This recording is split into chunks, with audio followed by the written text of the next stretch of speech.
Son 4 horas, entonces, por favor, para que nos... Los temas que, frente al tema de pulmonar, que dio el grupo encargado, ¿hay alguna pregunta o algo puntual? ¿O nos toca desde el principio? Desde son 2 pulmones, cada uno tiene uno 2 lóbulos, otro 3. ¿O hay cosas puntuales que quieran que revisen? Yo tenía una pregunta, pero mi cuaderno.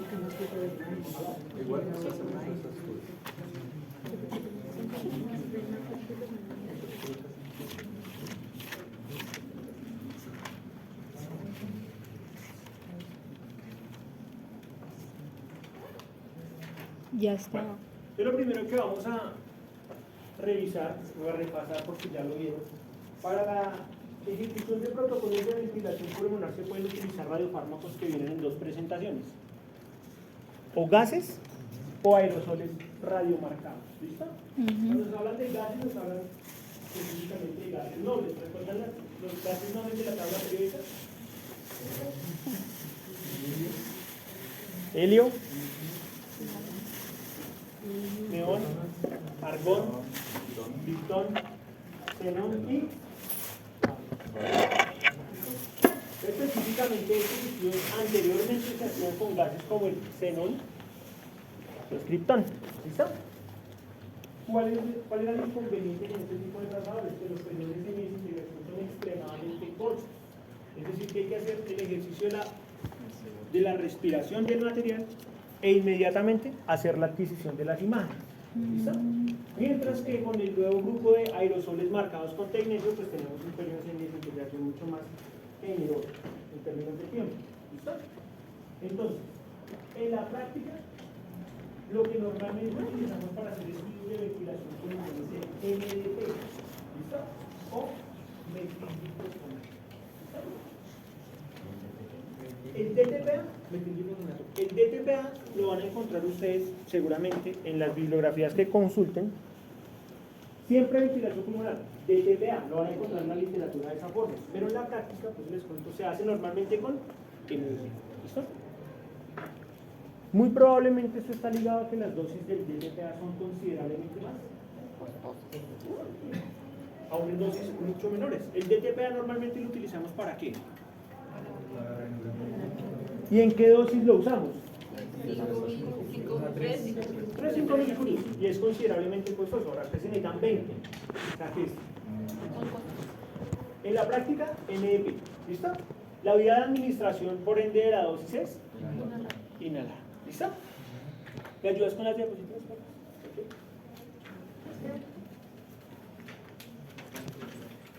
¿Listo? Entonces, el protocolo de adquisición, en esencia, para la adquisición de una imagen de ventilación pulmonar consiste. Se hace el ejercicio de la inhalación de la dosis y se hacen 8 imágenes estáticas, básicamente. Si tenemos un equipo bicabezal, pues vamos a hacer 4 imágenes que nos van a permitir adquirir 8. Entonces vamos a hacer anterior, posterior, laterales, oblicuas anteriores y oblicuas posteriores. ¿Listo? La posición en la que está el paciente, básicamente, a mí me gusta hacerlo más con los brazos arriba, por aquello de los sensores de colisión que tiene la gama también. Brazos arriba y las imágenes que antes son un poco más limpias. ¿Cuál es el asunto de la ejecución de ese protocolo de la ventilación pulmonar? Normalmente se hace por boquilla. ¿Listo? El paciente va a estar respirando por la boca, por tiempo. El equipo es un equipo desechable, es decir, que se usa uno por paciente. Y viene con una pinza que le va a permitir a uno. Exactamente. Uno se lo pone en la nariz al paciente para evitar que lo que en teoría está incorporando no lo vaya a eliminar a través de la respiración en la nariz. ¿Listo? ¿Qué es importante? Recomendarle al paciente que no pase saliva. ¿Por qué? Porque la saliva está radiomarcada. Entonces, si usted está haciendo una imagen lateral del pulmón y el paciente pasa saliva radiomarcada, va a ver por toda la mitad una raya. ¿Esa raya qué sería? El esófago. No, la tráquea no. El esófago. ¿Listo? Entonces se va a ver, digamos que por presentación no se ve bonito. Hay que recomendarle al paciente que no pase saliva, pero cuando se le dice no pase saliva es cuando más ganas le dan. Entonces hay que facilitarle al paciente de pronto, no sé, o el papel o lo que sea necesario para que pueda hacer un buen ejercicio de ventilación. Normalmente se hace por boquilla. ¿Listo? ¿Qué se hace? Se pone en el equipo la dosis del MDP o del DTPA, si es que lo hacen con DTPA, con un volumen aproximado de 3 a 5 centímetros de volumen. La dosis debe venir con volumen. Y básicamente esa dosis se va a exponer a un alto flujo de oxígeno. ¿Listo? Ese flujo de oxígeno va a hacer que esa dosis en forma líquida pase por un filtro de aire y lo va a convertir en microgotas. Microgotas tan pequeñas que podemos respirarlas. ¿Listo? Entonces el paciente está respirando y vamos a ver cómo ese oxígeno radiomarcado se distribuye en los campos pulmonares, igual que el aire atmosférico que respiramos. ¿Listo? Entonces, se hace el ejercicio de la respiración. ¿Cuánto puede durar el ejercicio? 1 minuto. Por ejemplo, un paciente como ustedes, yo le digo, vea, tiene que hacer esto, esto y esto. Usted lo va a hacer perfecto, pero seguramente yo le doy indicación a un paciente, no sé, ya de la tercera edad, muy avanzado, que no escucha bien, que no atiende, pues seguramente el ejercicio va a durar más tiempo. Si es un paciente que no está en adecuado estado de conciencia, seguramente no va a recibir mis indicaciones para hacer respiraciones por la boca. Entonces habrá que ponerle una máscara como si fuera un Venturi. ¿Se va a demorar más? Mucho más. Puede que haga la ventilación 20 minutos, pase a la cámara y usted no vea. Puede pasar. Entonces la idea es que después de que usted vea que el paciente ventiló adecuadamente, ahí sí desecha el equipo de ventilación pulmonar. El equipo no lo presentó el flujo de exposición. ¿Lo vieron? ¿No? Pues sí lo presentamos. Entonces, es el que se utiliza para hacer el ejercicio de la ventilación pulmonar. Dale, por favor. Esas son las imágenes que se tienen básicamente. Eso que ustedes ven más negro, allá arriba, es precisamente, por ejemplo, en esta imagen oblicuo anterior izquierda, eso que usted está viendo ahí es el esófago, porque el paciente durante el ejercicio de la ventilación pasó saliva. ¿Listo? No debería hacerlo. Por eso es que hay que al paciente darle una información clara, que entienda. ¿Yo qué hago cuando hago ventilaciones? Hace mucho tiempo no hago ventilaciones por el tema de la pandemia. Entonces, abro el flujo de oxígeno, conecto al paciente, todo, pongo la fuente de oxígeno y le digo, respire por la boca, lleva todo el aire al pulmón y exhala todo por la boca. Cuando yo veo que ha entendido, pongo la dosis dentro del equipo y me retiro. Obviamente porque eso es un aerosol, eso queda en el ambiente. Entonces lo podemos respirar. Es importante que durante el ejercicio de la ventilación al paciente idealmente se cubra. Yo no les mando a que se quiten la ropa y se pongan bata, no. Le pongo como si fuera un babero, gigante. La bata se la pongo de babero, porque como es que en el ambiente puede quedarle sobre la ropa. Entonces, cuando usted vaya a las imágenes, va a ver eso, pero adicionalmente va a ver todo el fondo del paciente, incluso el mentón y todo, porque eso es microgotas. ¿Listo? ¿Claro? Imágenes que se adquieren. Anterior, posterior, laterales, oblicuas anteriores y posteriores. ¿Claro? Listo, muy bien. Cuando estamos hablando de una mamografía de perfusión pulmonar, básicamente queremos evaluar cómo es el flujo sanguíneo a los pulmones, evaluar cómo se distribuye la perfusión regional a nivel pulmonar. ¿Listo? Entonces, básicamente vamos a utilizar un trazador que va a quedar atrapado en ese árbol precapilar. Lo que le vamos a producir al paciente son microembolismos. Básicamente le vamos a producir microembolismos al paciente que no representan un riesgo si se hace el estudio, como debería hacerse, sobre todo en términos de la dosificación, marcación y digamos que la unidosis de la dosis, respetando el inserto y las recomendaciones que da el fabricante para la reconstitución del vial de albúmina. ¿Listo? Que es la dosis que se usa. Dale. Entonces nos hablaron de la escala de Wells y del dímero D, ¿verdad? Entonces cuando nos hablan de la escala de Wells nos están hablando de una escala que nos permite evaluar el riesgo o el peligro en un paciente de tener un tromboembolismo pulmonar o no. ¿Listo? Es una escala que nos permite determinar es decir, permite evaluar qué tan probable es que el paciente tenga o no tromboembolismo pulmonar. Nos hablaron de que hay unos criterios, en este caso nos hablan de que hay, si el paciente tiene el diagnóstico alternativo más probable, que sea, por ejemplo, un tromboembolismo. ¿En virtud de qué? De que tenga un dímero D elevado. Entonces, cuando nos dicen el paciente tiene un dímero D en 1000, vamos a poner un ejemplo, en 1000, es muy probable que el paciente esté haciendo un tromboembolismo pulmonar. Ese dímero D se eleva en presencia o es un producto de degradación de la fibrina en el organismo.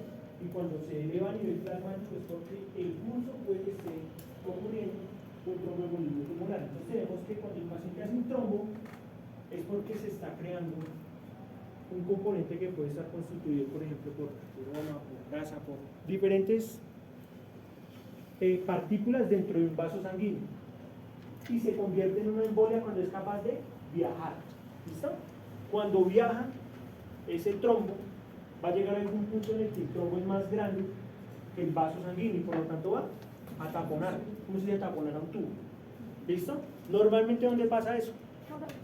Corazón, cerebro, pulmón. ¿Listo? ¿Dónde nacen normalmente? En las piernas, porque hay insuficiencias valvulares. ¿Listo? Entonces, cuando resulta en el pulmón es un tromboembolismo pulmonar. Cuando resulta en el corazón es cuando se hacen esos eventos isquémicos graves, o en el cerebro cuando hay accidentes cerebrovasculares de tipo isquémico. ¿Listo?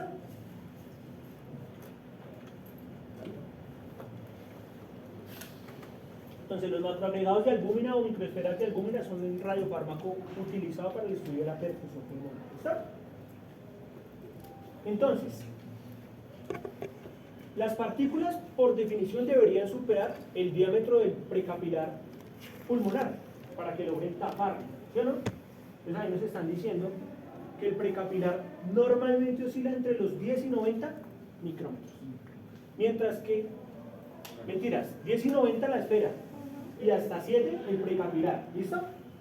Entonces, si yo tengo un vaso sanguíneo que mide 7 y el ateroma mide 10, pues va a llegar y no va a poder pasar. Por lo tanto, la sangre tampoco. Va a quedar taponado. ¿Está claro eso? ¿No?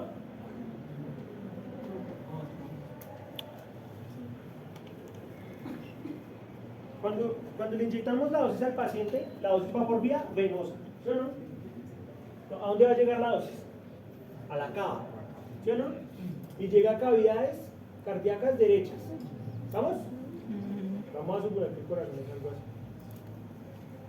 Entonces, llega a la aurícula derecha y pasa al ventrículo derecho. ¿Y de ahí para dónde sale? Pulmonar. Arteria pulmonar. Entonces se va por el tronco de la arteria pulmonar. Y resulta que ese tronco se va a segmentar en cada uno de los lóbulos y segmentos que componen cada pulmón. ¿Sí o no? Entonces yo, ¿qué es lo que les estoy pretendiendo decir? Este vaso sanguíneo tiene aproximadamente 7 en el punto más distal.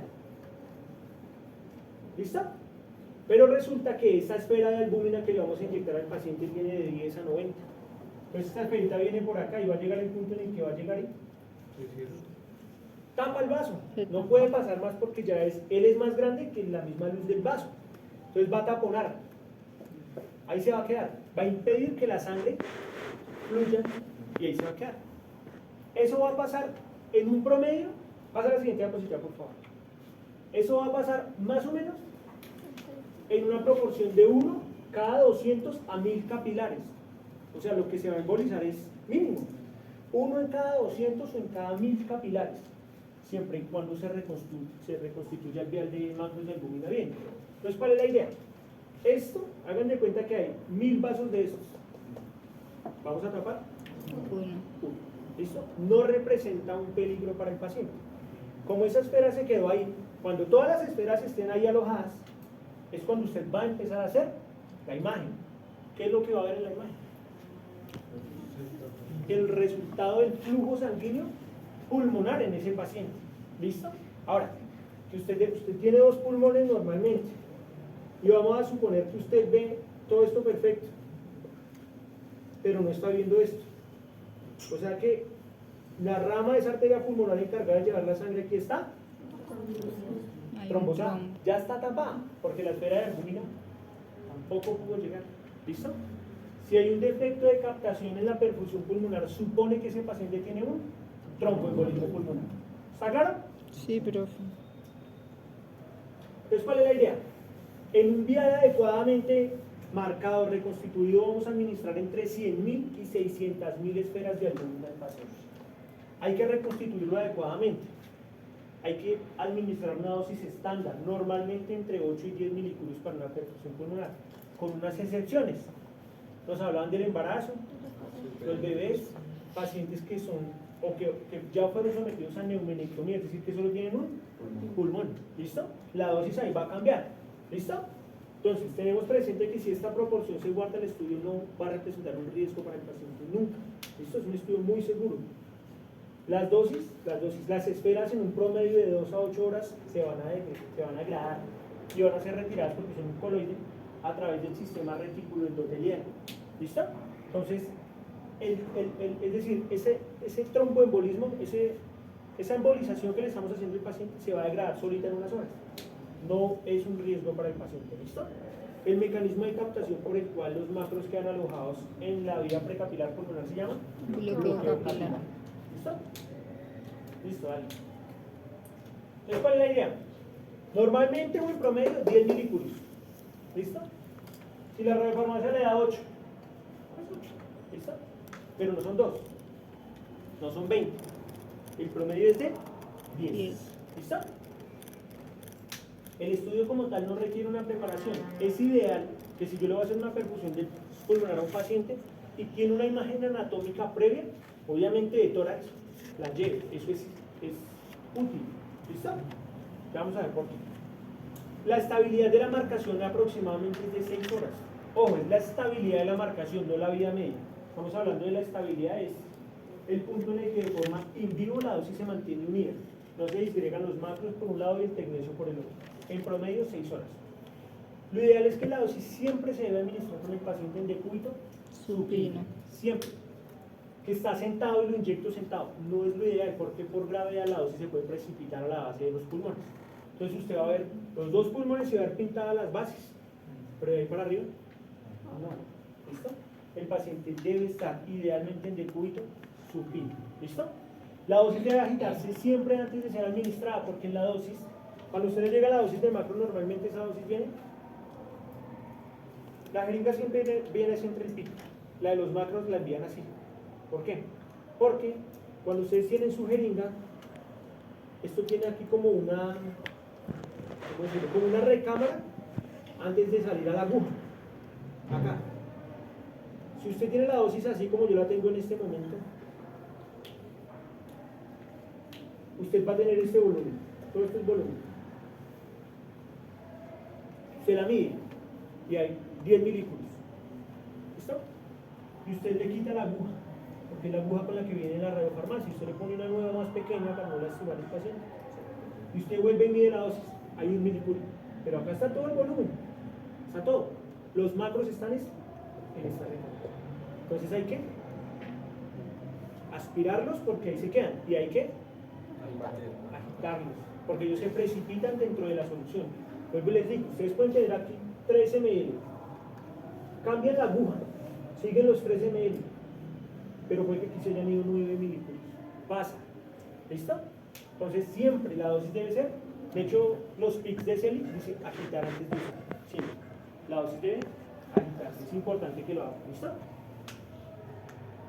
Durante la administración de la dosis es recomendable no retornar sangre. ¿Por qué?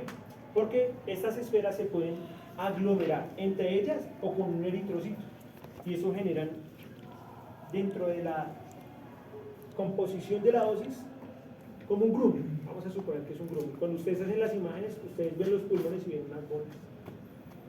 El estudio se dañó. ¿Y eso por qué pasa?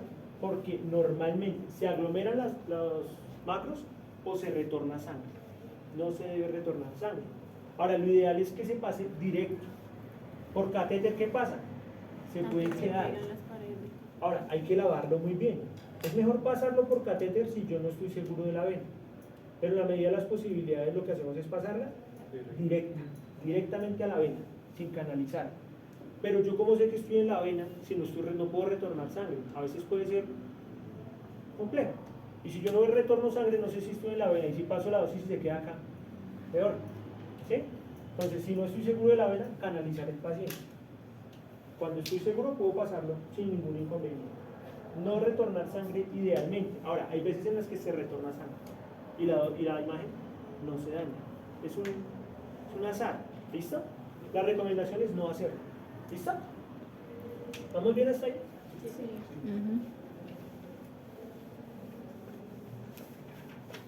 En neonatos, neumonectomía, embarazo, hipertensión pulmonar o cortocircuito de izquierda a derecha se recomienda 3 mil.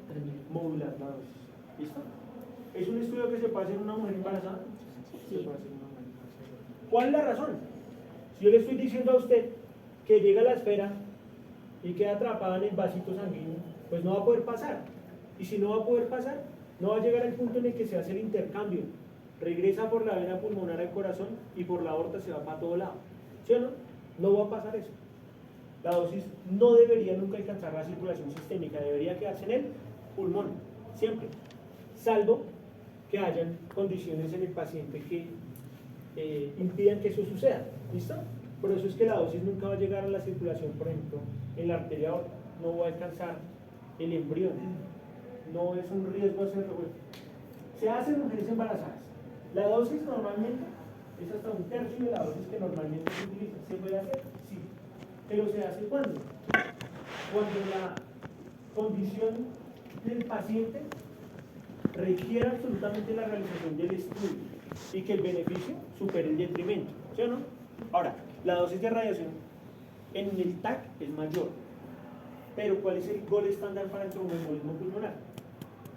El angiotac de tórax. ¿Sí o no? Pero no van a exponer la embarazada al angiotac de tórax. Entonces le piden la... ¿Listo? ¿Bien? Sí. Imágenes. Las mismas. Adicionalmente le vamos a hacer al paciente un SPECT. ¿Listo? Son las mismas imágenes porque hay que compararlas. ¿Listo? Entonces lo que se hace, esa es una perfusión pulmonar nomás. La imagen de la perfusión, la ventilación, perfusión, ventilación, perfusión, ventilación. Y en esta es lo mismo, para que el médico nuclear al leerlas pueda comparar. ¿Listo? Entonces ahí tenemos un ejemplo de una perfusión pulmonar. ¿Cómo la ven? Excelente. ¿Se distribuyen? ¿Hay defectos de captación compatibles con tromboembolismo pulmonar?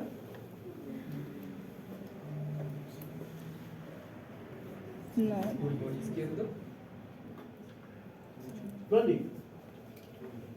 Pero ese es el corazón. ¿En cuál imagen? ¿En la anterior? Sí. O sea, acá. Pero ese es el corazón, ¿no?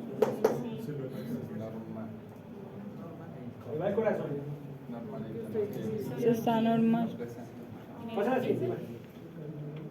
Ahí tenemos el SPECT del paciente. ¿Ven defectos graves? Defecto es que haya ausencia o un defecto fotopénico, es decir, que la dosis no llegue. ¿Cuál es la importancia de que el paciente tenga o se le haga al paciente una imagen anatómica en el caso en el que no se le haga ventilación? Muchas veces al paciente le piden perfusión pulmonar solita, sin ventilación, pero no piden la ventilación sin la perfusión. ¿Vamos? Las dos, normalmente. Pero cuando le hacemos solamente la perfusión al paciente, les voy a poner un ejemplo. Resulta que yo veo que esta dosis acá no llegó. No hay nada, ahí no hay nada, no llegó la dosis. ¿Para qué me sirve la imagen anatómica? El TAC me permite determinar si ese campo pulmonar está libre. Si el campo pulmonar está libre y hay defecto de captación en la perfusión pulmonar, es un tromboembolismo pulmonar. Pero si el paciente tiene un tumor acá y yo veo que acá en la perfusión no capta, yo el defecto se lo atribuyo a la lesión. O sea que no sería un tromboembolismo pulmonar. ¿Entendido? Por eso es importante que el paciente antes de la perfusión tenga una radiografía de tórax, un TAC, un TACAR, un angiotac, lo que sea. Si no lo tiene, pues bueno, es una herramienta que le facilita la vida al médico para leer el estudio. ¿Listo? Entonces tenemos la imagen metabólica, el TAC y la fusión. ¿Es un estudio que se ve? Bien, ¿listo? La reconstrucción en 3D de esos pulmones. ¿Listo? Siguiente caso, ¿qué opinan? Ese sí. ¿Qué? Tiene un defecto. ¿Cuál pulmón? Derecho. ¿Izquierdo o derecho? Izquierdo. Izquierdo. ¿Y qué segmentos o en qué lóbulos? En el ápice. Listo, muy bien.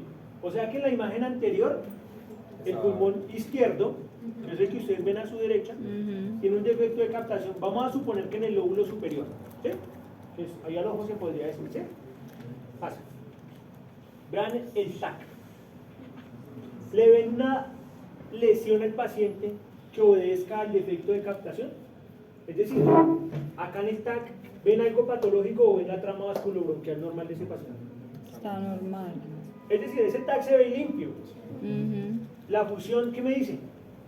Que la dosis no llegó. Hay Eso tromboembolia. es un tromboembolismo. De una. Si ese TAC tuviera una, no sé, una lesión ahí ocupante de espacio, no digo que un tumor, una telectasia, el paciente tiene una neumonía, que tenga alguna cosa ahí, y yo veo un defecto de captación, pues el médico va a decir, Por la lesión. baja probabilidad, habría que ver el dímero, ver la escala de evolución del paciente, ver diferentes criterios que le permitan establecer un diagnóstico. Porque con severidad, ¿no? Pero una imagen de estas, ya el médico le dice, una trombosis. ¿Listo? ¿Se ve o no se ve? Clarita, ¿sí o no? Es un estudio supremamente sencillo de hacer. ¿Listo? Ese ejemplo yo siempre se los muestro.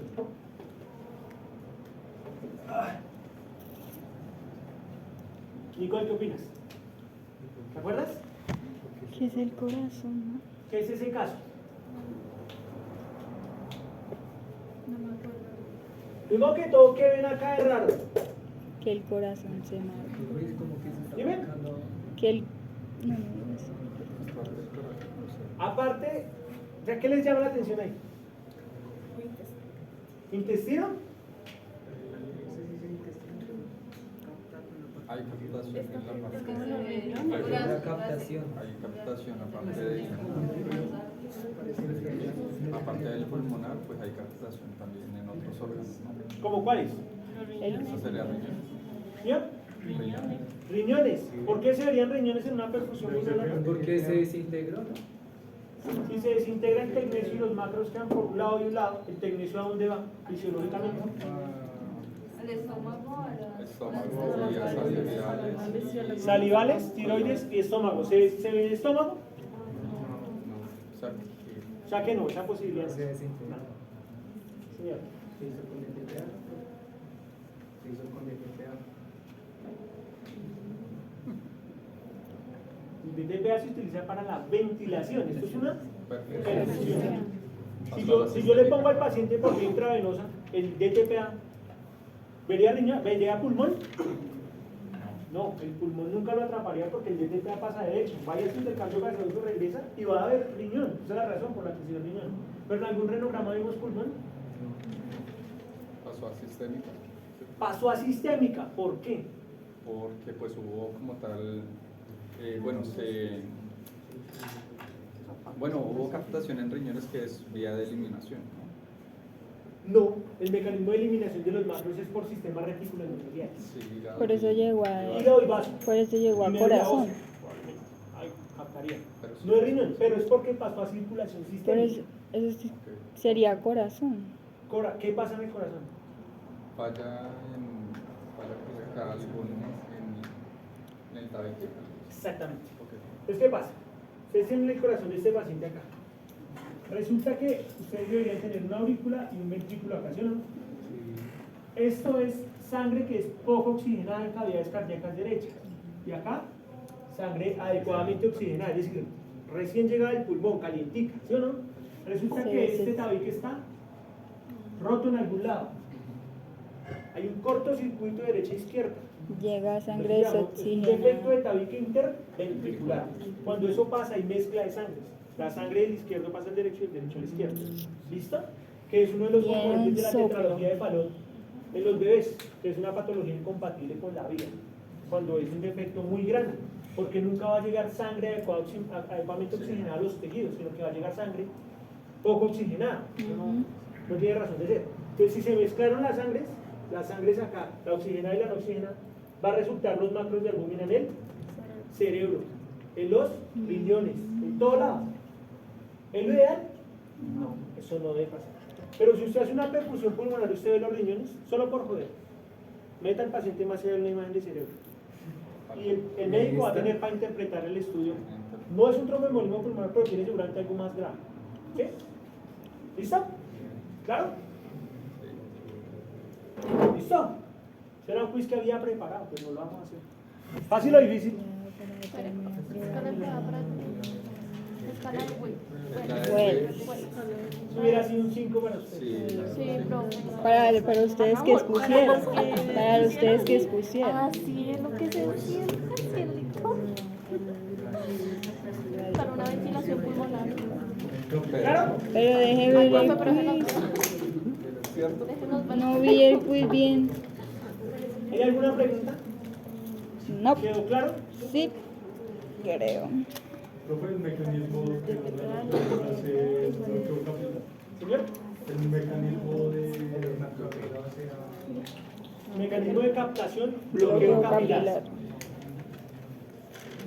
Dale escape a eso. Y Esa la presión. ciérrala. Y administración. Me captación. Y acá Estaba fácil. es sangrado. De pronto le pelaba la escala de Willis. Porque Bueno, no las entonces, escribe. pulmonar es, yo creo que pulmonar es de los temas más cortos. Es muy sencillo. ¿Listo? Sí. Entonces, ventilación, perfusión o perfusión sola. Ventilación sola no. Y si tienen las dos, siempre es primero la ventilación. Siempre. ¿Listo? ¿Alguna pregunta? ¿O avanzamos? Avancemos, profe, que estamos atrasados. Listo. Entonces vamos a hacer un repaso muy rápido De patología. sobre gamografía, sobre todo hepatobiliar. ¿Listo? Dale. Ya no lo explicaron, pero bien. Listo, entonces lo primero que vamos a hacer es una revisión de la gamografía hepatoesplénica. Muy, pero rapidísimo. Es un estudio que ya casi no se hace. ¿Listo? Ha sido desplazado por otras técnicas que tienen mejor resolución espacial, como la ecografía, por ejemplo, el TAC, tiene mejor resolución espacial, y al final de las cuentas que si estamos estudiando un infarto, una lesión focal, otras técnicas probablemente nos van a permitir imágenes de pronto de mejores características. ¿Listo? Entonces, ¿cuál es la idea? Vamos a hacer el estudio con nanocoloide. Ese es el radiofármaco que se utiliza para la gamografía hepatoesplénica. Es un coloide, igual que el que estamos viendo ahorita, de modo que es retirado de la circulación sistémica por acción del sistema retículo endotelial. Cuando ustedes van a hacer estudios de hígado y vaso, se utiliza coloide. Si van a hacer estudios de médula ósea, se utiliza coloide también. ¿Listo? Por ejemplo, cuando se complementa la gamografía de leucocitos marcados para evaluar si hay compromiso medular, coloide. ¿Listo? Entonces, la dosis normalmente la vamos a utilizar en un promedio de entre 8 y 10 mililitros por vía intravenosa. ¿Listo? Entonces, básicamente, inyectamos el paciente en un promedio de unos 20-30 minutos.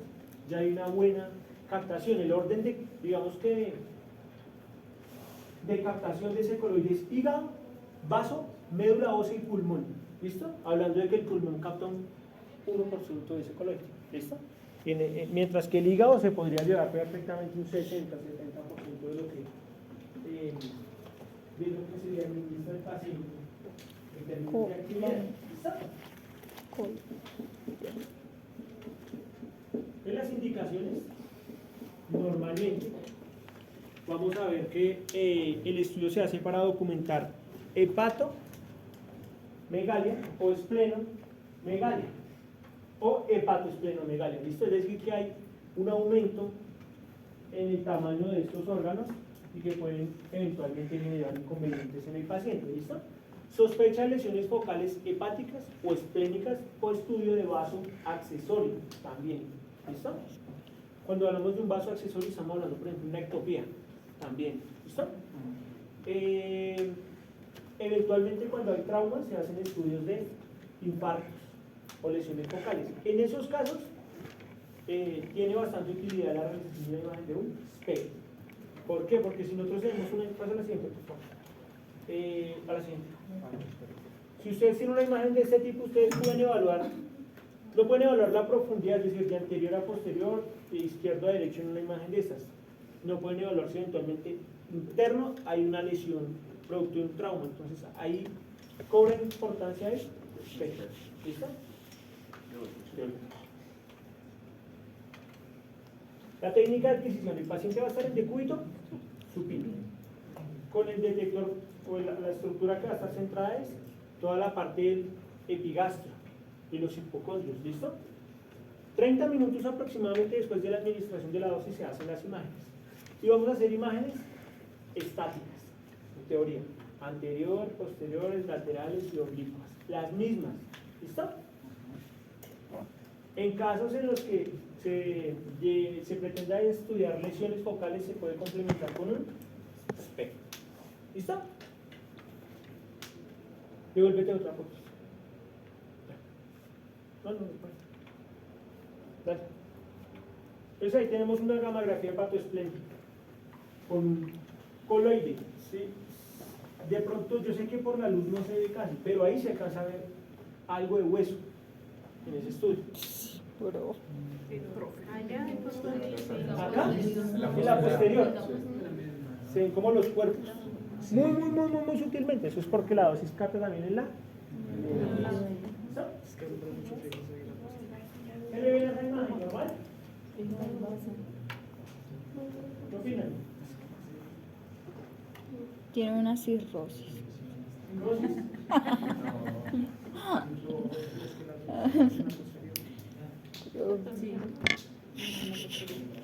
No se distribuye completo en el. Fíjense en la imagen posterior. ¿Ya? Sí, ahí está. En teoría, cuando ustedes tienen en comparación un hígado y un vaso, en términos de tamaño, la diferencia es Notorio. notoria. Ese vaso Está está grande, o sea que el paciente cursa con una Esplenomegalia. esplenomegalia. ¿Listo? Anda. ¿Claro? Gamografía hepatobiliar. ¿Listo? Entonces, ¿qué pasa? La gamografía hepatobiliar sí es un estudio que con bastante frecuencia se hace en medicina nuclear. Yo creo que después de la perfusión miocárdica, la gamografía hepatobiliar es de los estudios que más información entrega. ¿Listo? Más información metabólica se puede extraer de un estudio de una gamografía hepatobiliar. ¿Listo?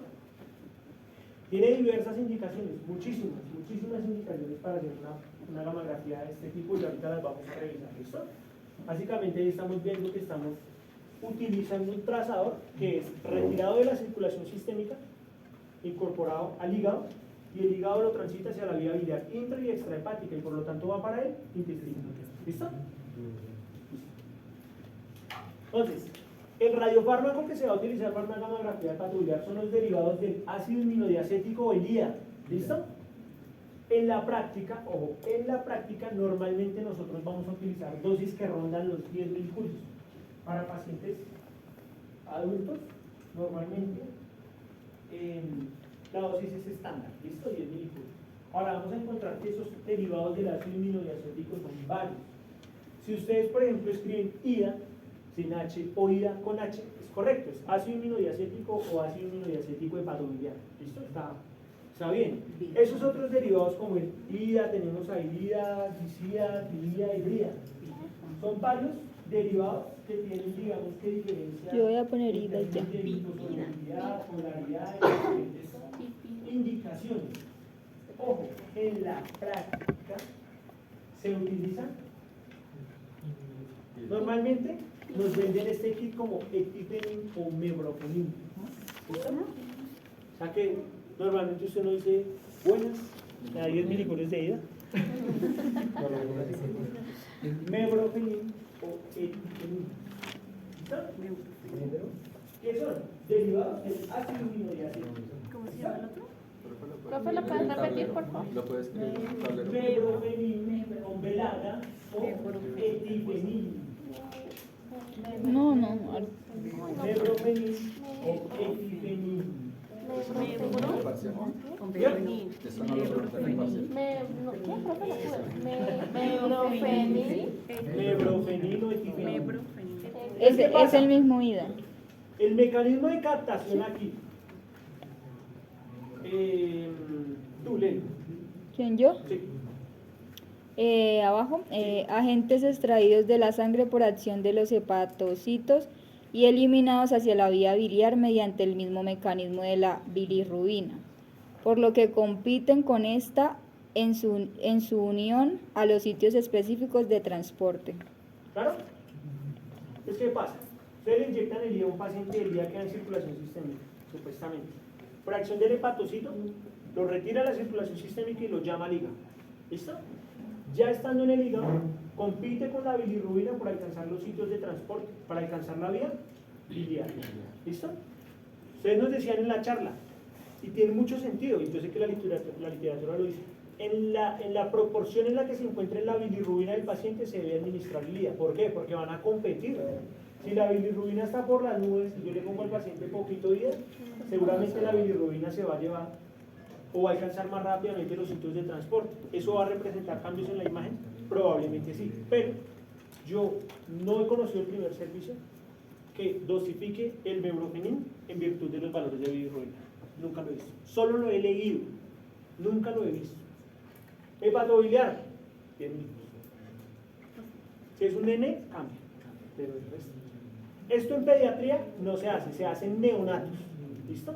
En pediátricos nunca lo he hecho, en mi experiencia personal. ¿Listo? Entonces, ¿clara es el mecanismo de captación?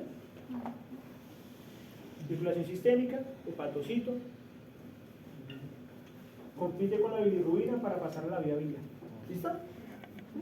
Si el paciente tiene, por ejemplo, una cirrosis bien severa, hay compromiso de la función hepatocelular, o sea que es probable que la dosis o no la incorpore al hígado, o que la incorpore y no la pueda pasar a la vía biliar.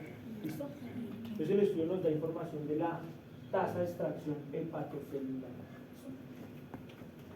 Entonces el radiofármaco. Ahí tenemos, todos los agentes presentan un comportamiento similar. La velocidad con la que estos derivados son aclarados, captados y eliminados a la vía biliar, así como la excreción biliar y renal, depende de las características específicas del trazador. Entonces decíamos que la polaridad, la solubilidad, el peso molecular, diferentes condiciones de marcación y dependiendo del kit frío que se utilice para marcar. ¿Listo? Puede que ustedes hagan una gamografía hepatobiliar. Si yo les estoy diciendo que esa vaina va a la vía biliar, y si va a la vía biliar, obviamente va al intestino, ¿cuál será el mecanismo de eliminación? Gastrointestinal. Pero puede que ustedes hagan un estudio de este tipo y puede que alcancen a ver sutilmente riñón. Muy poquito, casi no, pero normalmente se puede ver un poco. ¿Listo? Sobre todo si el paciente tiene compromiso. ¿Listo? La máxima captación hepática se va a alcanzar en promedio a los 10 minutos, más o menos. ¿Listo? La vesícula biliar y el colédoco entre los 15 y 30 minutos. Si estos tiempos se alargan es cuando empiezan a evaluar. El paciente está haciendo una colecistitis, está haciendo de pronto no sé, una colecistitis, está haciendo por ejemplo una colestasis, un trastorno de eyección de la vesícula biliar, es decir, diferentes trastornos. ¿Listo? Vale. Las indicaciones yo les digo que son muchísimas, pero podemos tener colecistitis que nos habla de inflamación, puede ser aguda o crónica y eso nos habla del tiempo de evolución de esa enfermedad. ¿Listo? Cuando estamos hablando de que es una semana, es aguda. Cuando ya lleva más que eso, estamos hablando de una colecistitis que puede ser crónica, que puede estar relacionada con colelitiasis o no, o sea con cálculos en la vesícula biliar. ¿Listo? Disquinesia biliar. ¿Qué es la disquinesia biliar?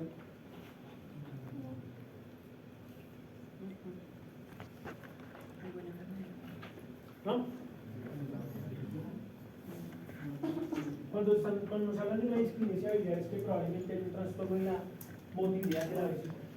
Puede que ella eyecte, pero la fracción de eyección en esa vesícula normalmente debe estar por encima del 35%. A veces no pasa. Entonces puede que el paciente tenga una disquinesia biliar, una colestasis. Fístula biliar. Cuando los pacientes son operados, son llevados a cirugía, ¿han visto eso? Por tubo entero o algo así, el paciente lo que hacen es que le hacen una anastomosis, pero resulta que puede que haya escape de bilis. Entonces al paciente le ponen unos Jackson o unos drenes. Nosotros hacemos el estudio, ¿qué queremos ver al final? Si a los drenes llega el hígado o no. ¿Listo? O sea, esto en la teoría es, pero hacer el estudio, este estudio puede ser mamero, porque es muy paciente posoperatorio, con drenes, o sea, a veces complicadito. ¿Sí? Obstrucción o atresia de vía biliar. ¿Listo? Atresia entendió como ausencia de desarrollo de la vía biliar. Por eso es que es común en los neonatos. ¿Listo? Vale. Técnica de adquisición. El estudio normalmente necesitan ayuno. ¿Listo? ¿Por qué? Porque cuando hay ingesta de alimentos, hay estimulación en la motilidad de la vesícula biliar. El estudio se debe hacer en ayuno. ¿Listo? ¿Cómo se adquieren las imágenes? En decúbito supino normalmente se hace angiogamografía hepática, es decir, que es un estudio dinámico. ¿Listo? Y normalmente vamos a continuar después de terminar ese estudio dinámico con imágenes estáticas. ¿Cuánto se puede demorar? No sabe. No se sabe. Puede que se demore, puede que no. ¿De qué depende? De cómo se comporte el organismo del paciente. Es decir, aquí no digo que a los 60 acabo, o a los 90. Puede ser a las 24 horas. Puede pasar. ¿Listo? Entonces vamos a ver que hay, en la práctica realmente se utiliza fenobarbital. La colecistoquinina está ya como en desuso y la morfina, a la morfina le tiene mucho respeto para usarla. Pues casi no se usa tampoco. ¿Listo? Entonces, ¿qué pasa?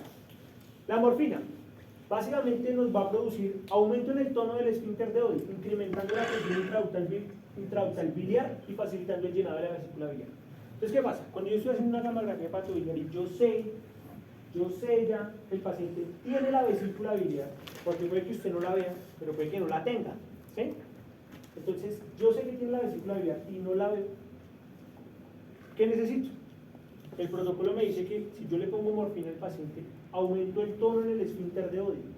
El esfínter de Oddi es el punto de salida entre la vía biliar y el ingreso al intestino, la primera porción del intestino delgado, ¿cierto? Entonces yo aumento el tono y lo cierro. Y cuando yo lo cierro, obligo a que la vesícula biliar llene. ¿Listo? ¿Qué pasa? Si yo tengo un paciente, normalmente en ayunos entre 4 y 6 horas está bien, pero el paciente no come hace 20 horas. Cuando esos ayunos son tan prolongados, puede que el contenido biliar se torne gelatinoso y va a generar dificultad cuando necesita hacer imágenes de fracción de eyección, porque no va a eyectar adecuadamente. Por eso los ayunos no son buenos tan prolongados para hacer estudios. ¿Ese ayuno qué es? O sea, la última comida, normalmente sus estudios son a las 7 de la mañana. En la mañana. Última comida en la noche. Pero no necesariamente tiene que ser un día completo de ayuno, porque puede generar inconvenientes. ¿Listo? La colecistoquinina. Entonces, por definición nos dice que genera contracción de la vesícula biliar y relajación del esfínter de Oddi, incrementando la motilidad intestinal y secreción de orina. En la práctica, cuando nosotros estamos haciendo un estudio de una gamografía hepatobiliar, el paciente tiene vesícula biliar y la vemos adecuadamente distendida, llena, ¿de qué? Del hígado, ¿sí o no? Yo necesito saber cuál es la fracción de eyección de la vesícula. Entonces tengo que estimularla para que la vesícula se cierre y eyecte todo el contenido. ¿Cómo lo logro? Pero en la práctica la colecistoquinina no se usa casi. Entonces, ¿se acuerdan que esto lo vimos en la perfusión miocárdica? Con comida, con empanadita o chicharrón, exactamente. Entonces, ¿cuál es la idea? Después de que yo vea la vesícula biliar adecuadamente distendida y vea paso a intestino, pues claro, cuando el paciente va y come, le puedo hacer una imagen postprandial. ¿Listo? Posterior a la ingesta de alimento. Ahora, el paciente debe comer, pero yo voy a esperar a que eso le haga efecto. Entonces, él come y yo le hago la imagen a los 40 minutos, una hora después. ¿Listo? La imagen le va a hacer una imagen estática, ya vamos a ver ejemplos. ¿Listo? Entonces, es importante porque hay pacientes que no les dicen, vayan y desayunen. Cuando acaba de desayunar, mira la hora y bueno, ¿qué desayunó? Té y galletas. No, galletas no. Té y galletas no. Jamás 10 empanadas. Jamás pasan el Son de callo de costilla, de arepa con chorizo, todas las cosas, ¿sí? Pero bueno, tiene que comer un estímulo grasoso que permita la contracción. Yo le digo, no, págame el desayuno. Eso básicamente es como si tuviera el mismo comportamiento cinético que hace la colecistoquinina. ¿Qué va a hacer o qué va a generar? Contracción de la vesícula biliar, relajación del esfínter de Oddi. La morfina aumenta el tono del esfínter. Si la colecistoquinina o la comida grasosa lo relaja, lo que va a hacer es que lo va a... Exactamente. ¿Qué hacemos en la perfusión miocárdica? El paciente come grasita, descarga toda la actividad hepatobiliar hacia el intestino distal y nos permite ver el corazón solo. Aquí nos va a permitir calcular qué tanto eyecta la vesícula biliar. ¿Listo? El fenobarbital. El fenobarbital se utiliza cuando hay sospecha de atresia de vía biliar. ¿Listo? Entonces, normalmente, lo que se hace es que se le da una dosis al paciente entre 5 y 8 días antes de la realización de la gamografía.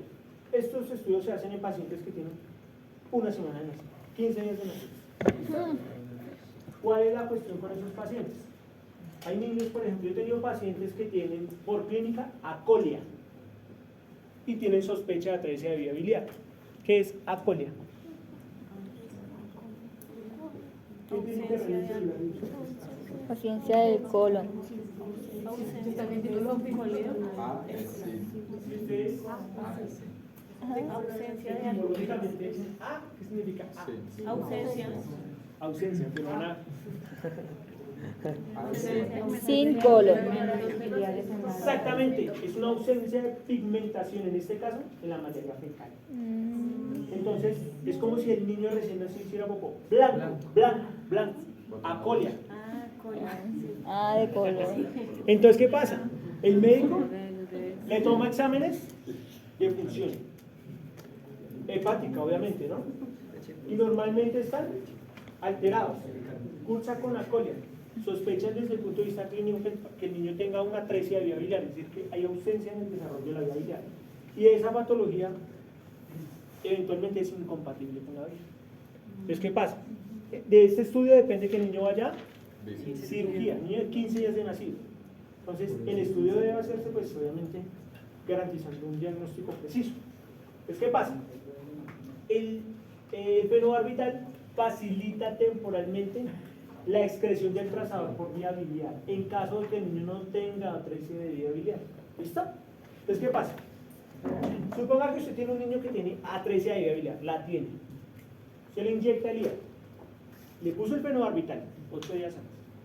Se le puso el fenobarbital, le pone el hígado, le hace la gamografía hepatobiliar y usted ve que la dosis pasa a la vía biliar y pasa al intestino. O sea, usted ve la vía biliar intrahepática, extrahepática, vesícula biliar y el intestino. O sea que es un estudio negativo para atresia de vía biliar, porque sí la tiene. Pero si usted hace un estudio de este tipo y no ve el drenaje de la dosis, ¿usted qué piensa que es? Tiene atresia, pero si no le puso el fenobarbital, no sabe.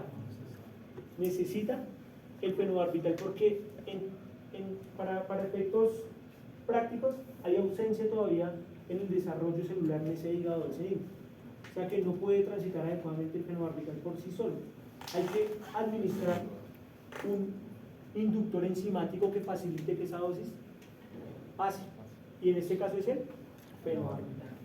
Entonces, si no le pongo el fenobarbital al niño y veo ausencia de la eliminación de la dosis, no hay certeza de que tenga atresia o no tenga la atresia, porque no tiene el fenobarbital. Debe administrarse. ¿Listo? Es un estudio que no es tan común. No es tan común. Entonces, el día de mañana se van a dar cuenta que cuando llega el estudio, normalmente no sabe cómo manejarse el caso. Pasa que a veces incluso el mismo médico dice como, es que, o sea, pasa, eso pasa. Y si le pasa al médico a los tecnólogos, si es que peor. Ellos no saben, aunque normalmente, pues no digo que todos, pero el fenobarbital, ¿y cuánto es? ¿Y cuánto tiempo? Claro, o sea, por ejemplo, yo tuve, la última vez que tuve una gamografía de este tipo, un niño en UCI, estaba en UCI, y la intensivista dijo, hagámoslo sin el fenobarbital, porque era ya, la médica nuclear dice, yo con qué juicio leo el estudio y le digo que tiene atresia de y lo pasa a cirugía. No puede ser, o sea, hay que ponerle fenobarbital. Entonces se inicia un esquema de 5 días de fenobarbital, y cuando vamos como en el primer día, la médica dice, no, es que el niño ya tiene hace 3 días el fenobarbital, hagámosle el estudio. Entonces eso se presta en un, ¿sí? Por eso es que toda la administración de estas dosis y lo que ustedes hagan debe estar escrito. ¿Listo? Y no hay un medicamento que reemplace la función del fenobarbital y sea más rápido, o sea, para esos casos de emergencia. En la práctica no lo he conocido. Únicamente, y después de la literatura, el fenobarbital. No lo he conocido. No lo he conocido. Vuelvo y les digo, no es tan común, entonces eso casi como que... ¿Qué es el juicio en un estudio de esto? Pues que están hablando de hacer un estudio a un niño que es casi grande. Niño que nace con problema hepático, renal, ausencia de desarrollo en muchos sentidos, prematuros extremos, o sea, es complejo. ¿Qué es complejo? Cogerle la vena, por ejemplo, ya es complejo. Cogerle la vena a un bebé esto es un lío. Normalmente tocan los pies. Entonces, ¿cómo se calcula la dosis? Normalmente utilizamos en un promedio 250 microcurrios por kilogramo de peso. ¿Cuánto pesa el niño? 1500 gramos. Entonces, no, niños que nacen de 900. O sea, son canguros. De 600. Pues eso es una cosa, ¿no? Sí, literal. Entonces, ponerle la dosis, llegan en incubadora medicina nuclear y coger un niño, eso a uno le da miedo que uno vaya a arrancar un bracito.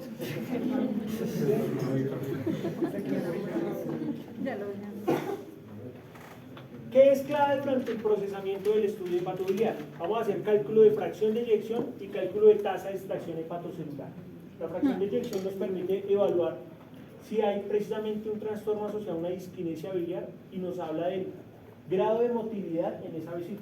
Y la tasa de extracción hepatocelular nos está diciendo si la dosis es, si el hígado, el hepatocito está adecuadamente funcional, si es capaz de incorporar y llevar la dosis hacia el tránsito. ¿Listo? La dosis no debe permanecer de forma indefinida en el hígado, debería viajar a la vía biliar. ¿Listo? Pero si yo veo una dosis que la inyecto, terminó el dinámico, voy la imagen de las 2 horas, si yo todavía veo el hígado, es un hígado que está. No, está jodido. Que se la regale. ¿Listo? Entonces ahí tenemos el primer caso. Les dije que era un dinámico. Entonces, yo inyecto la dosis y lo primero que estoy aquí todavía estoy viendo corazón. ¿Ya alcanza a ver? Ok. Entonces yo estoy viendo en tiempo real, la imagen dinámica me habla de que es en tiempo real, cómo la dosis empieza. Esto es una imagen que tiene 30 minutos. Cada una tiene 1 minuto. O sea que son 30 imágenes y cada una dura 60 segundos. ¿Sí? Al minuto 2, ya la dosis se ve que está en el hígado. O sea, eso es rapidito. La empieza a captar. Entonces tenemos 1, 2, 3, 4, 5, 6, 7, 8, 9. A los 9 minutos ya se ve la vía biliar intrahepática, extrahepática y la vesícula biliar. ¿La alcanzan a ver? Estoy un puntico. Rapidito. Ya cuando el dinámico termina, yo veo esta vesícula biliar grandota. ¿Ya pasó el intestino? Sí, ya pasó el intestino. Pero ¿yo qué hago? Yo le hago una estática a los 30, o sea, termino el dinámico y ahí mismo le hago una estática. Esto es en proyección anterior, ¿no? Le hago la estática de los 30 y digo, ya pasó, pero le hago la estática de los 60 y esto sí me dice que ya está en el hígado, está en el hígado, está en el intestino. ¿Listo? Ya está en el intestino y veo la vesícula biliar bien distendida. A comer. ¿Sí, no? No tenga duda, envíe el paciente a comer. El paciente va y come. ¿Qué va a comer? Un chicharrón bien rico, Bien cargado, ¿sí? que se le suba el Cuando el colesterol. paciente va y come, vuelve a la hora y yo le hago una imagen postprandial. Igual. ¿Qué necesito hacer? Trazarle un rollo en cada imagen a la vesícula biliar y calcular la fracción de eyección. ¿Estamos? ¿Claro? Esta curva me está hablando de la tasa de extracción hepatocelular. Este software de este equipo, que es una interfaz de Siemens, me permite, a través de un rollo en el corazón y en el hígado, es un rollo en el domo, muy chiquitito, me permite ver cuánta dosis hay en el corazón y cuánta dosis hay en el hígado. Y me permite saber qué tanta dosis está extrayendo ese hígado. En este caso me dice que la tasa de extracción hepatocelular es del 96%, o sea que es un hígado que está funcionando bien. ¿Listo? Pero hay interfaz que no lo hacen. Entonces toca trazarle un rollo. Esos 2 rollos y hay que volverlo a hacer en el minuto 15. En teoría yo en el primero debería haber corazón. Por eso cuando usted inyecta la dosis, inmediatamente empieza el estudio. Porque necesita ver corazón. Si usted se demora más, vea la siguiente imagen. Luego en el minuto 15 hago los mismos rollos. ¿Debería haber corazón? No, debería haber hígado. O sea que se intercambian los papeles y se hace una corrección por una regla de 3 para saber cuál es la tasa de extracción en ese hígado. ¿Listo? Pasa. ¿Qué opinan de esto? ¿Quién me dice? ¿Quién levanta la mano y se anima? Para que lea ese estudio. No se ve cáncer, corazón. ¿Cómo? No se ve cáncer, corazón, más tarde. Una parte en la vesícula que no capta. ¿Quién nada más? ¿Se expandió la vesícula? ¿No se distendió?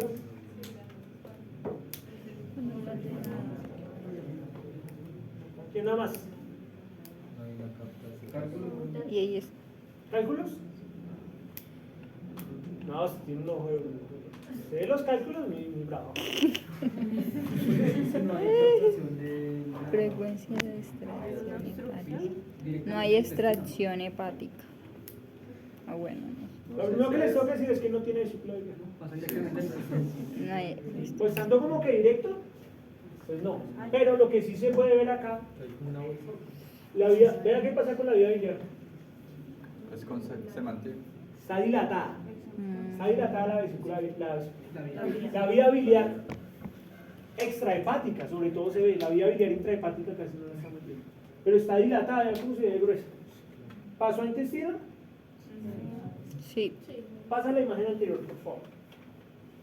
Vean este intestino acá. Está ahí. Vean el hígado acá. ¿Estamos? Vuelve a la imagen de ahorita.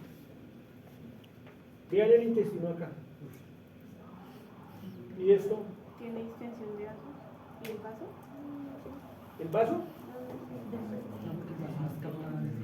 El vaso no capta, el vaso capta coloide. Entonces, Entonces eso ya es parte de... ¿qué es? Arterial. Se ve como más arriba algo. ¿Qué es? Una hernia, pero ¿por qué la hernia captaría ida? Porque es intestinal, de asas intestinales. Y hay distensión de asas, ¿no? Pero es... Un reflujo. Exactamente, eso es. ¿Cómo funcionaría el reflujo fisiológicamente? ¿Dónde debería estar la dosis? Partamos de esa premisa. En el duodeno. Entonces, mi ruta es hígado, Se va para el esófago. va la vía biliar y pasa al Duodeno. el intestino. Al ¿Listo? Pero vamos a suponer que lo que ya está en el intestino se está. ¿A dónde llega? estómago y Estómago. ¿Eso que ustedes ven ahí es? estómago. Es un paciente que tiene reflujo biliar. ¿Listo? No se va a devolver nuevamente hacia la vía biliar para adentro, no. Se va a devolver lo que está en el intestino hacia el estómago. ¿Listo? Es un paciente que tiene reflujo biliar y ya tiene una colecistectomía. ¿Listo? Protocolo en una interfaz de General Electric. ¿Listo? Entonces tenemos el dinámico. ¿Sí o no? Imagen de los 30, 60 y la imagen postprandial. ¿Sí? Entonces, ¿cómo vamos a efectuar ese cálculo de la fracción de eyección? Vamos a suponer que le vamos a hacer un rollo de esto acá. Y tiene, vamos a decir que tiene 3.527 cuentas. ¿Sí? Y hacemos un rollo acá. Y vamos a decir que aquí hay 958 cuentas. ¿Estamos? ¿Quién me dice la fracción de Gibson? Es. La regla de tres. Sí, el 3.527 equivale al 100%, ¿a cuánto equivale esto? Y se hace una resta para determinar cuánto es la eliminación. Exactamente. Porque a mí no me interesa saber cuánto hay acá. No me interesa saber cuánto hay acá, me interesa saber cuánto salió, cuánto eyectó la vesícula biliar. Nosotros. Se hace la regla de 3 y le restan un 100. ¿Cuánto da? 27.1.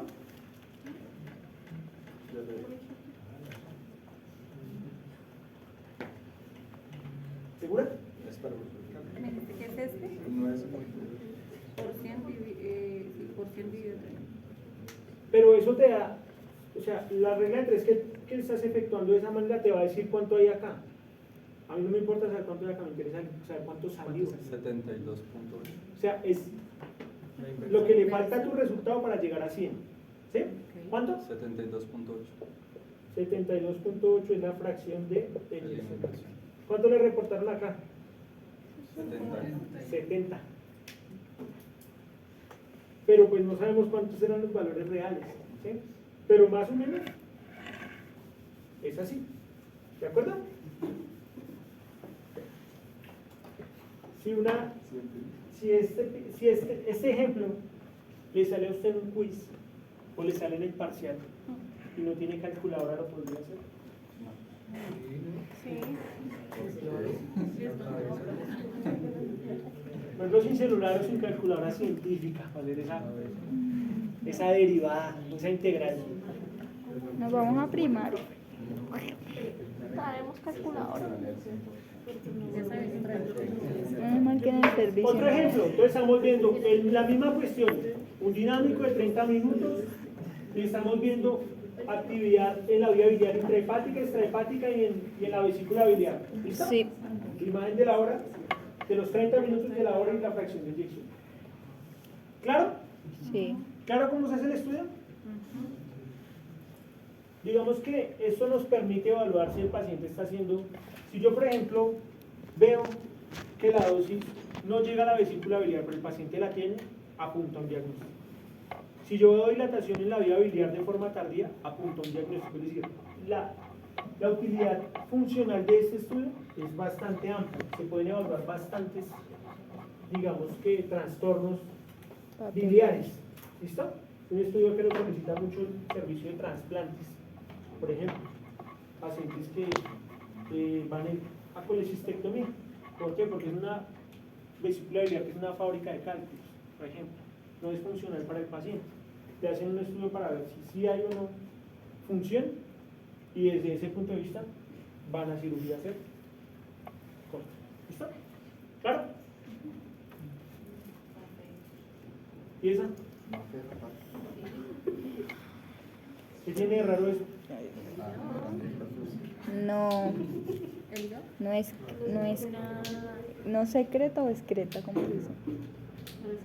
No es creta, ¿por qué no? ¿O no? Por la gráfica, no. ¿Por qué no? O bueno, Que se sigue viendo, oiga. Se sigue viendo hígado. ¿Cuál es la tasa de extracción hepatocelular acá? 79. ¿Debería estar por encima de 95? ¿Ese hígado anatómicamente tiene algo raro? ¿Qué? ¿La atresia? Primero es que no tiene. La atresia es vía biliar. Pero acá, ¿No es al revés? no es que esté al revés, es que ese hígado ya está. Mochado. Muy probablemente es un Mochada. paciente, muy probablemente eso es un trasplante hepático. ¿Listo? Entonces, ¿qué estamos viendo? Ya, por ejemplo, todo esto del hígado, ¿dónde está? ¿Dónde está esa parte del hígado? Y vemos que concentra la dosis y la mantiene.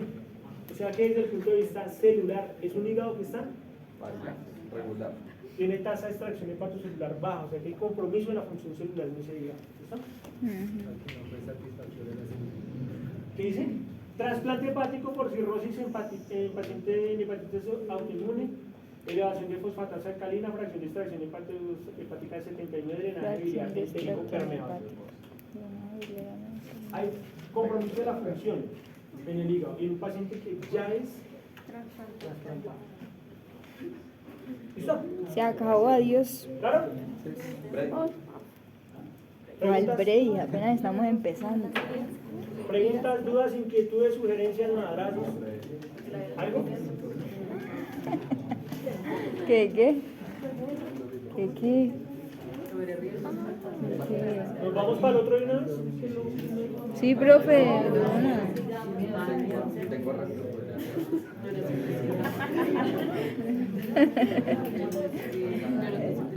¿Se te subió el estómago? Uy. ¿Usted no ha comido uno? Pues usted llegó a tiempo para comerme, gente. Llegué corriendo. Llegó fue con el chisme.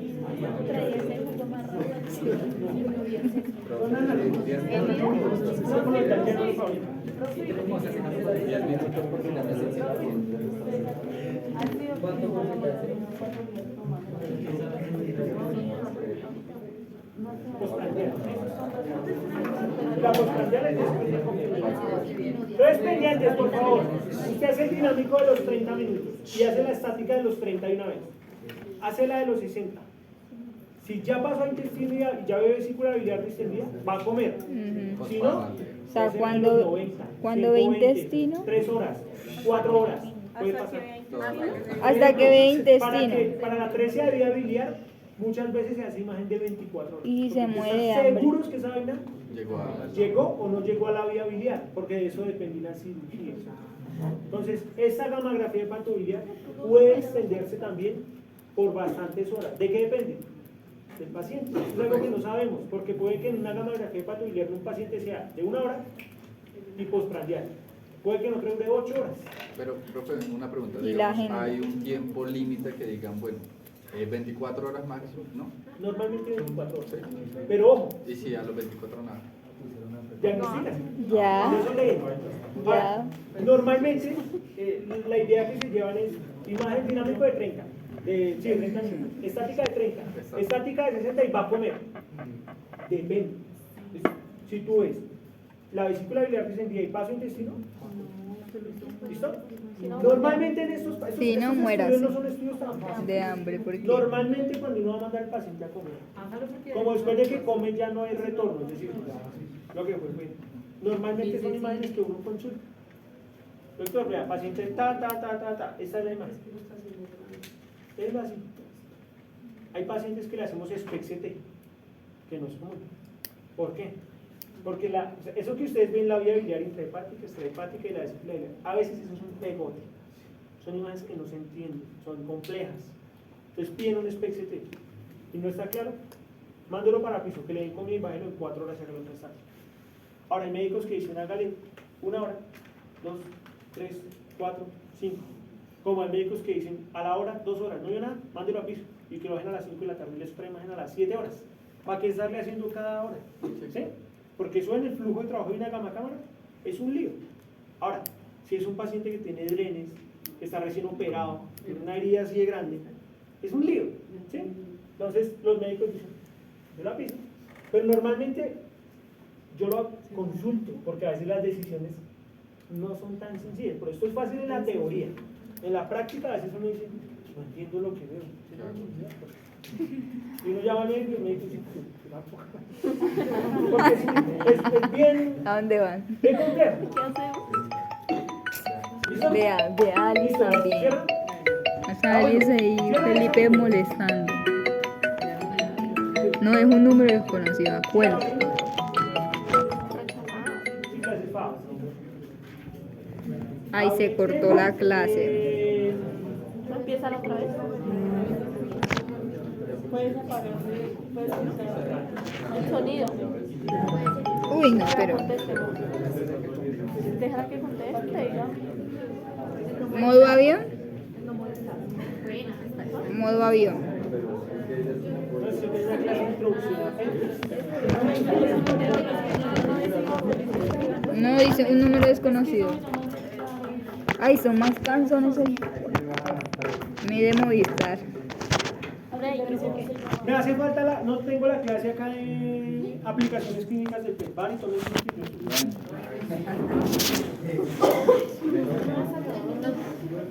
No, antes de que se llame